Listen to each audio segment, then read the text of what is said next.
పురుషుల్లో లైంగిక సంబంధ సమస్యలు. చాలామంది పురుషుల్లో వీర్య పటుత్వం లేకపోవడం, వీర్యశక్తి సరిపడంత లేకపోవడం, లైంగికంగా బలంగా లేకపోవడం, ఇలాంటి సమస్యలు ఎదుర్కోవడం వల్ల వాళ్ళ యొక్క కుటుంబంలో రకరకాల కలహాలు, ఇబ్బందులు, ఇప్పుడు ఈ మధ్య అయితే కొంతమంది యువకులకు పెళ్ళైన వెంటనే 3 నెలలు 6 నెలలు తిరగకముందే డైవోర్స్ తీసుకోవాల్సిన పరిస్థితులు వచ్చేస్తుండడం చాలామంది ఎదుర్కొంటున్నారు.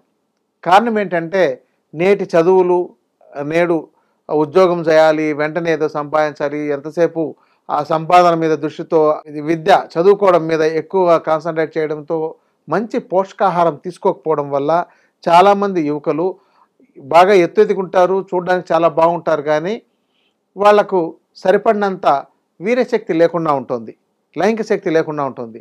దానివల్ల ఏంటంటే వాళ్ళు మంచి ఉద్యోగం సంపాదించినా సరే తర్వాత పెళ్లి చేసుకున్నా కానీ వాళ్ళకు ఈ లైంగిక సంబంధ లోపాలు ఎప్పుడైతే బయటపడతాయో అప్పుడు వాళ్ళ మధ్య కలహాలు ఏర్పడడం, తర్వాత దాంతో విడిపోవడం, ఇలాంటి పరిస్థితులు నేడు పెళ్ళైన వాళ్ళు 10-15% చూస్తూనే ఉంటున్నాం.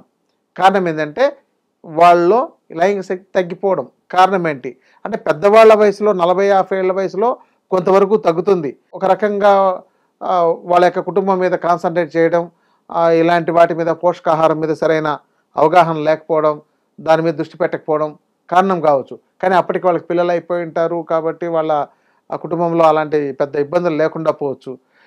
అయితే ఈ యవ్వనంలోనే చాలామందికి సమస్యలు ఏర్పడుతున్నాయి. కారణం ఆహార లోపం. ఆహారంలో లోపం ఏంటండి అని అడుగుతారు మీరు.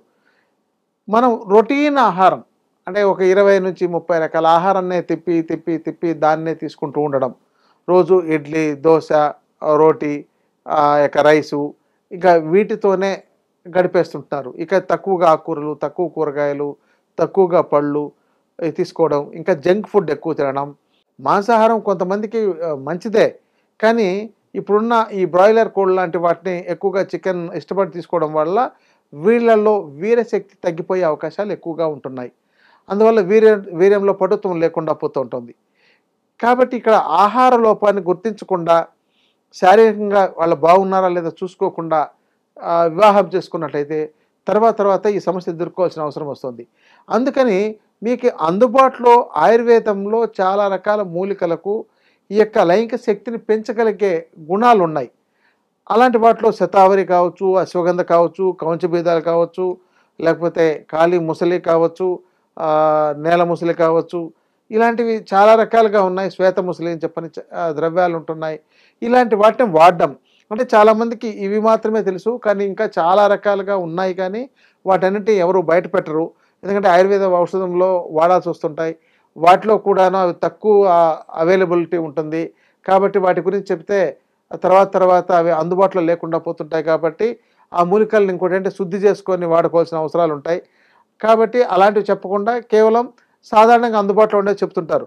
వాటిని కూడా కనీసం వాడుకోకుండా, వాటి గురించే తెలియకుండా చాలామంది గడపడం వల్ల ఈ యొక్క లైంగిక సంబంధ సమస్యలు, లైంగిక బలహీనతను ఎదుర్కొంటున్నారు.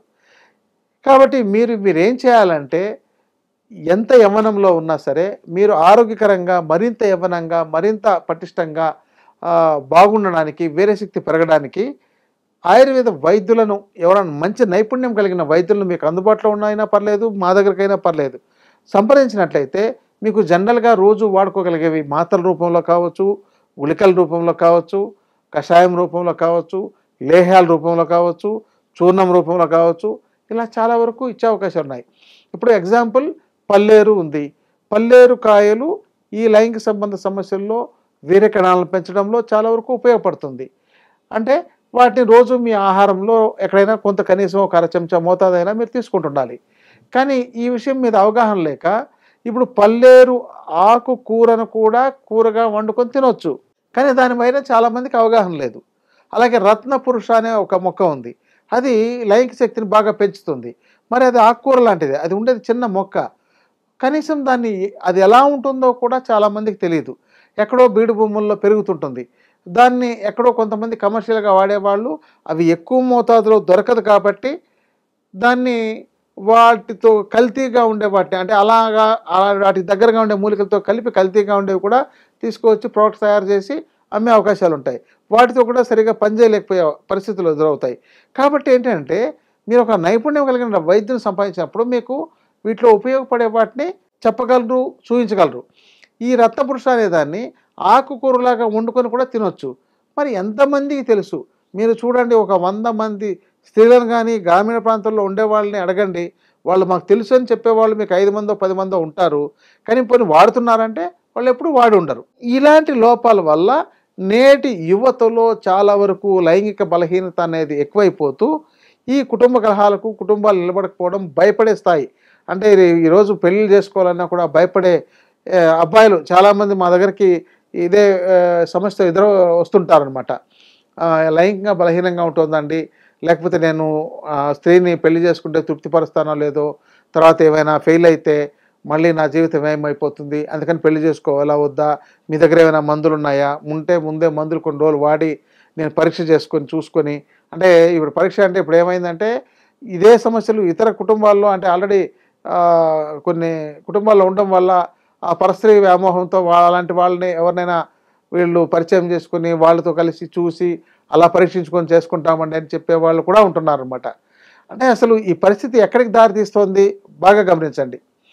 కాబట్టి మీకు మీరుగా అసలు తల్లిదండ్రులు కూడా వాళ్ళ పిల్లలకు మంచి యవ్వనవంతులుగా తయారవడానికి, మంచి లైంగిక శక్తిని, పటుత్వాన్ని కలిగి ఉండడానికి తగిన ఆహార పదార్థాలు కావచ్చు, ఔషధాలు కావచ్చు, ఏవైనా ప్రయత్నం చేసి వాళ్ళకి అప్పుడప్పుడు ఇప్పించడం లాంటివి చేయించినట్లయితే బాగుండేది. కానీ అది తల్లిదండ్రుల్లో కూడా అవగాహన లేకపోవడం వల్ల మా అబ్బాయి బాగా పెరిగాడు, కళ్ళజోడుతో చక్కగా సాఫ్ట్వేర్ ఇంజనీర్ అయ్యాడోనో, లేకపోతే ఇంకేదో మంచి ఉద్యోగం సంపాదించాడనో, తర్వాత పెళ్లి చేయాలని చెప్పని చూస్తే పెళ్లి చేసిన తర్వాత ఈ సమస్య ఎదుర్కొంటున్నప్పుడు ఇంకా చెప్పలేనన్ని దుఃఖాలు వాళ్ళు ఎదుర్కోవాల్సి వస్తుంటుంది. కాబట్టి ఇక్కడ ఏంటంటే ఏ యువకుడైనా సరే వాజీకరణ చికిత్స అనే దాన్ని తీసుకోవాల్సిన అవసరం ఉంది.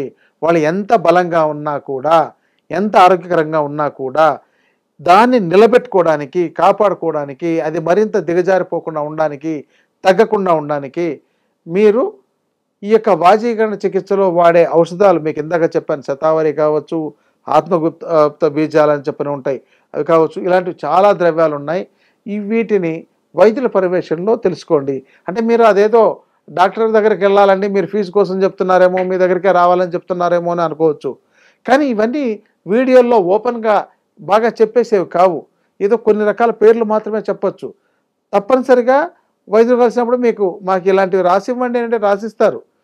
అలాంటి వాటిని మీకు మీరుగా వాటిని కలుపుకొని ఉపయోగించుకొని లేహ్యం మీరే తయారు చేసుకోవచ్చు, లేకపోతే పౌడర్ రూపంలో తీసుకున్నా కూడా ప్రయోజనం ఉంటుంది.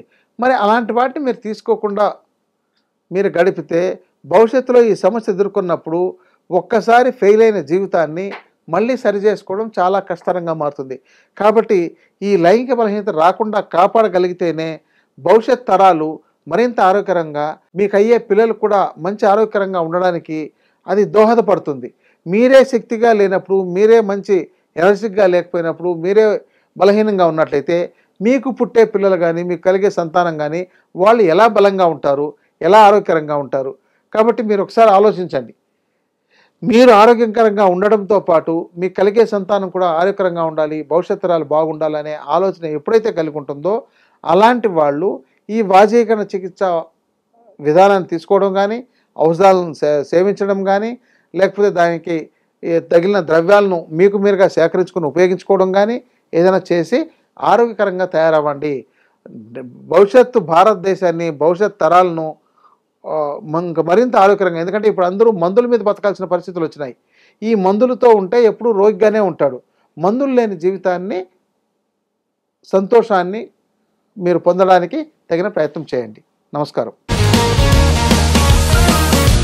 Sir, one life lesson what medicine has taught you. Whatever you can do without expecting.